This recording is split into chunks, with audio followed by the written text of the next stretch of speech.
right, Lynette, thanks so much for taking the time to do this. No My worries. Thank first you for question having for me. you is uh, tell the audience a little bit about yourself and how you started in the community.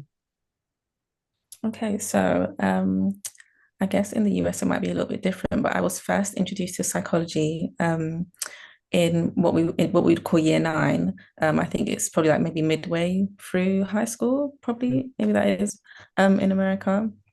And when we reach year nine, or when I was in year nine, you get to choose what subjects you want to study for that year. And one of the options was psychology. So I picked it and I literally just absolutely fell in love with it.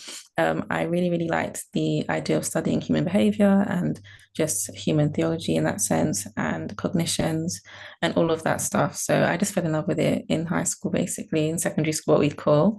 So I went on to study it in college and then still loved it. Found it, it was the one subject that didn't feel like I was like in school. It just felt really fun. It just felt really natural. So I really enjoyed it. So I, then thought, what, I'd really like this as a career. And I just felt like the world of psychology just suited my natural temperament as well and my natural sort of way of being. So I thought like being a therapist could probably be a really good career move for me. So after finishing my A levels in college, I went on to study at university. I studied a psychology and counseling course. And then since I've done a couple postgraduate courses since then, just to help me specialize in CBT. Um, and yeah, I have loved it ever since. So yeah, it really did just spark from landing in it, I guess, in school. But then also, I guess more of my motivation to continue on with it also came from just witnessing mental health struggles within my community, within my family, and within my friends as well, and just wanting to just have that natural curiosity to understand people better, um, as well. So yeah, I hope that. hmm So what do you do as a mental health professional? Because I've talked to mental health professionals before and they work with different populations, kids, adults. What's that like for you?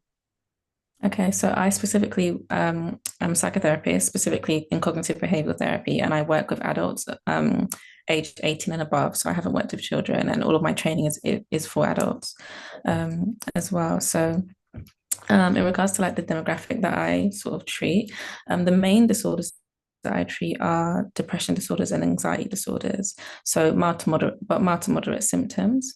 So yeah, depression and a range of anxiety disorders such as like social anxiety, OCD, trauma and PTSD, health anxiety, panic disorder, so people that experience panic attacks. Generalized anxiety is one that I get a lot as well. Yeah, so that's sort of like the demographic that I work with. Um, What about the modalities? I know that you mentioned CBT, but do you pull from other modalities as well? so CBT is the main one that I'm qualified in, but within that there is a sort of a mixture of other things. I haven't trained in anything else specifically. I would love to, but sometimes I do a bit of acceptance and commitment therapy within some of the work that I do, especially because I do a lot of work with people that have long-term health conditions as well within the service that I work in. So we do a bit of acceptance and commitment therapy, which kind of ties with CBT, a little bit of mindfulness-based CBT as well, that kind of ties in. But I'd say the main one that I do is CBT itself. But yeah, main modality is CBT. hmm What do the therapy sessions like look like? When someone comes in and then talks to you about whatever problem they have, what does Mm. that look like? Um, Okay, so I would say the first few sessions are usually more the assessment session. So it's sort of the first session is sort of them coming in telling me what's been going on. Because depending on how long they've been maybe dealing with that issue or struggling with it, it might be really quick, it might be a lot longer. So the first one or two sessions is usually just me allowing the client to sort of share with me what's been going on. And I'm trying to sort of get a good understanding of what active symptoms they now currently deal with. So in terms of like what negative thoughts they might be having, physical symptoms, behaviors, and trying to sort of pull that from them. Once we've done that, we can then go on to identifying some of those key negative thought patterns that they might be struggling with. We do that by something that we like to call a formulation to help us build an idea of what the cycle of either depression or anxiety looks like for them.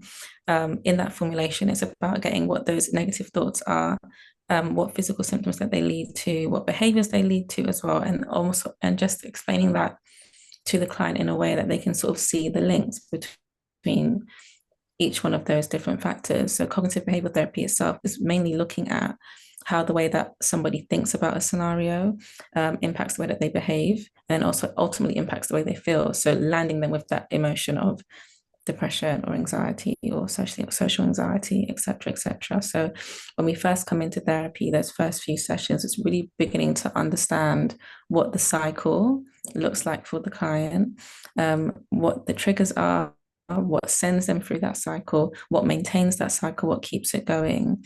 So once we're better educated on what the client's issue actually is, we can then go on to learning coping strategies to better understand how to better help us, break down those links in the cycle. So if someone is thinking particularly negatively, how do we get them thinking a little differently?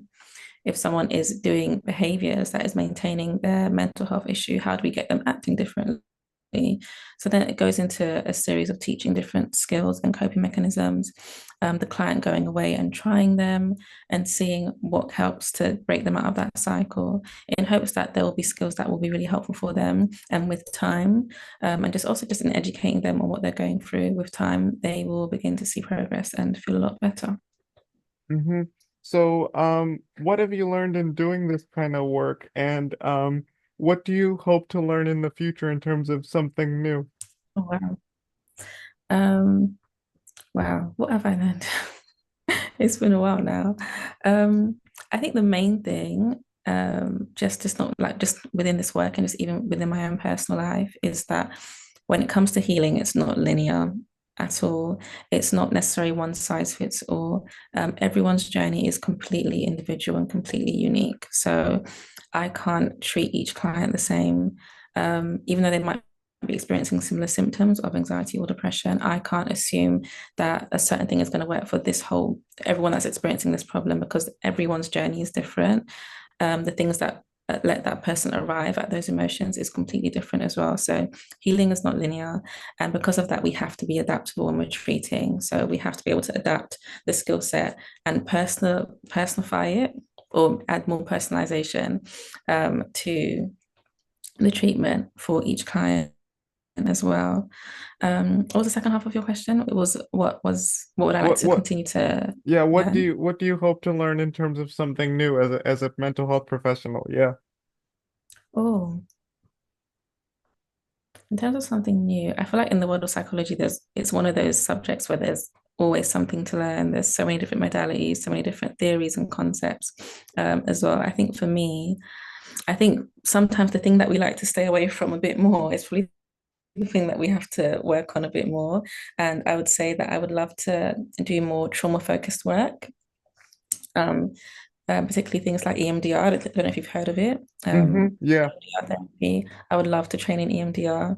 I would also love to train in more counseling style modalities. So things like IPT, which is like interpersonal therapy, and a more counseling, more open-ended counseling style therapy as well.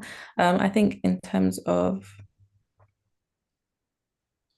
other things I'd like to do, definitely, I'd love to work more with the BAME community, so the Black and Asian minority community. As a Black woman myself, like that is um, a demographic that I'm really passionate about, and I'd love to be able to do more work with those demographics, especially bringing those other modalities to those demographics where certain traumas and things are experienced more often. So things like EMDR would be great for Black and Asian minority groups as well. I'd love to be able to take those skills and apply it to that particular demographic for sure. Mm-hmm. Lastly, to kind of wrap this up, for the people who are wanting to enter the mental health realm, what tips, advice would you give them to sort of really help them, on their journey into the mental health realm? Because it can be fun, but it also can be very challenging. Absolutely, my goodness. Yeah, absolutely. It can be fun, definitely very challenging. But I think the main thing is just stay teachable and try and just consume as much knowledge as possible. I think psychology is one of those careers where you do just have to like to read and you have to like to read research papers and because it's forever changing. I know that lots of things about CPT have changed from when I first trained in it as well. So just be teachable. You can always gain more knowledge by attending seminars and lectures and workshops, reading CBT specific books if you're looking to branch into CBT or if you're looking for another modality, looking at the textbooks that are specific for that modality and just reading and polishing up your knowledge on those will be really helpful. Not only that, if you are already working in the mental health field, utilizing supervision is really, really important, I think. If you have a supervisor, trying to learn all that you can from them as well really, really helps. I found it really helped me adapt the knowledge that I was learning, like the textbook knowledge, to my clients. So, yeah, stay teachable, read, research, attend seminars, attend lectures as well, ask questions, and definitely connect with therapists who might have other experience than you, such as your supervisors, and just sort of learn from them as well. Hmm. And learn the famous theories. I know there's the Gottman Yeah, method, so that's really yeah. rooted in the psychological sort of realm. Absolutely, absolutely. And these are the sorts of things that you would learn from like your foundation courses, it's like from your degrees and things like that, you'd learn these bigger theories as well. And then, but once you've done that, you can then go on to sort of niching down into what you want to do more specifically. So after my undergrads, and I decided to specify in CBT.